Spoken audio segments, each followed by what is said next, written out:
প্রথমে এদিকে চোখ রাখবো আমিনগাঁওয়ের ম্যাকলয়েড রাসেল প্রাইভেট লিমিটেডের অফিসে জিএসটির হানাদারি অভিযানে 4,50,00,000 টাকার কর ফাঁকির তথ্য প্রকাশ, সেই সঙ্গে 12 কোটি টাকার অ্যাভেলমেন্ট অফ ইনপুট ট্যাক্স ক্রেডিটের তথ্য পাওয়া গিয়েছে। প্রতিষ্ঠানটির যাতায়াতের খরচ হিসেবেও গরমিল খুঁজে পেয়েছে জিএসটির তদন্ত দল।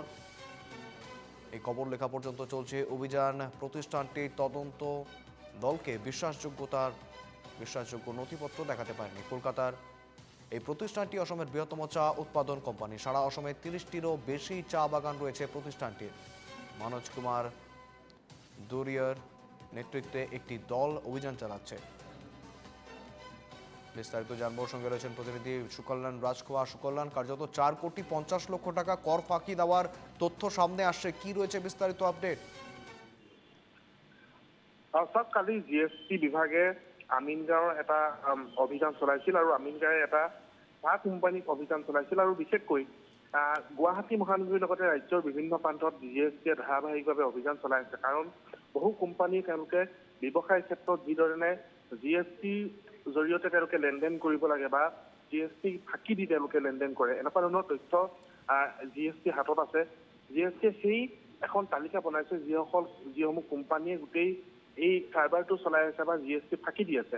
আৰু শেহতীয়াকৈ এটা অভিযান চলিল। এইটো অভিযান আমিনগাঁৱত চলিল। এটা কোম্পানী, এটা প্ৰতিষ্ঠান, কলকাতাৰ হৈছে প্ৰতিষ্ঠানটো, অসমতো তেওঁলোকে ব্যৱসায় কৰে। অসমৰ সৰ্ববৃহৎ চাহ উৎপাদন কোম্পানী হিচাপে তেওঁলোকে কাম কৰি আছে। আৰু এই অভিযানৰ সময়ত তেওঁলোকে বহু আপত্তিজনক নথিপত্ৰ, জিএছটি ফাঁকি দিয়া তথ্য তেওঁলোকে লাভ কৰিছে। অভিযানত 4,50,00,000 টকাৰ তেওঁলোকে কৰ ফাঁকি দিয়া মুঠ তথ্য লাভ কৰিছে।